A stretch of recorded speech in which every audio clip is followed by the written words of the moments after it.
台灣中央選舉委員會喺14號舉行委員會議，審定通過並且公告16任總統、副總統選舉被連署人嘅連署結果。其中，郭台銘同賴佩霞一組提出嘅連署書件，合於規定嘅連署人數係902389人，超過法定連署人數，將會依法發給完成連署證明書，並且發還連署保證金100萬新台幣。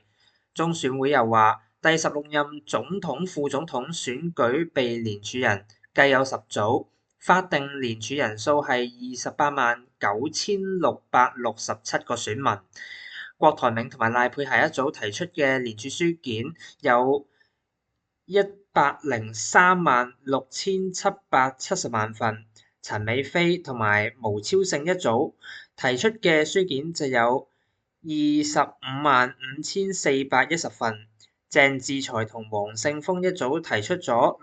608份，藍信琪同埋周克奇一組提出咗151份，傅欽同埋謝祖賢一組提出咗113份，其餘5組都未提出連署書件。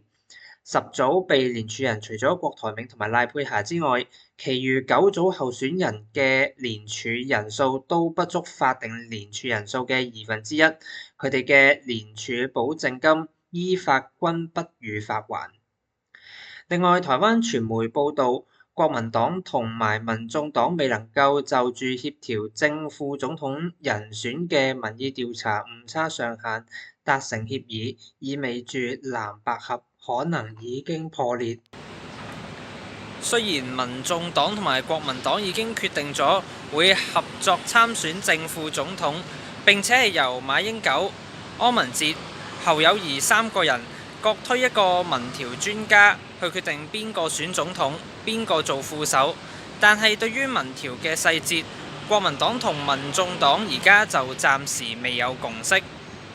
風巢電視駐台灣記者戶力維文喺台北中央選舉委員會報導。